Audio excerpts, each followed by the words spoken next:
डीजावो हकीकत इंतबाह। डीजावो एक अजीब लम्हा है जब हकीकत में कोई ख़राबी महसूस होती है और आपको लगता है कि आप ये लम्हा पहले भी जी चुके हैं। साइंस इसे एक वहम कहती है। आपके दिमाग में दो निज़ाम एक साथ काम करते हैं, एक हाल को रिकॉर्ड करता है और दूसरा माजी को महफूज करता है। डीजावो इस वक्त होता है जब ये दोनों निज़ाम एक ही वक्त में मुतहर्रिक होते हैं। इसकी वजह से हाल का लम्हा गलती से एक पुरानी याददाश्त के तौर पर महफूज हो जाता है। ताहम ये वजाहत एक और साइंसी दरियाफ्त के सामने बेअसर हो जाती है। डीजावो के दौरान दिमाग के याददाश्त के मराकज़ हद से ज़्यादा मुतहर्रिक हो जाते हैं, जैसे कि वो कुछ ढूंढ रहे। मुतालिआत से पता चलता है कि आपका दिमाग मुसलसल लाखों इम्कानात का तज्ज़िया करता रहता है, ये अंदाज़ा लगाने की कोशिश करता है कि आगे क्या होगा।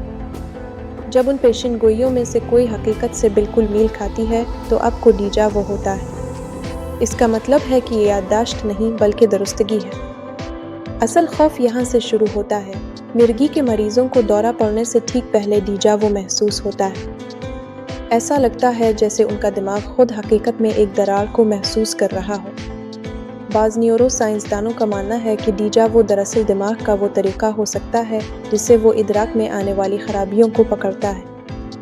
वो लम्हात जब आपका शऊर इस टाइम लाइन से बेताल हो जाता है जिसे आपके हवास महसूस कर रहे हैं। शायद डीजावो कोई याददाश्त नहीं बल्कि एक इंतबाह है, एक इशारा कि दिमाग मुस्तक़बिल के बारे में इससे कहीं ज़्यादा जानता है जितना हम समझने के लिए तैयार हैं। अगर दिमाग किसी लम्हे को इसके होने से पहले ही पेशगोई कर सकता है तो हो सकता आपकी ज़िंदगी पहली बार ना जी जा रही हो, शायद ये दोहराई जा रही हो।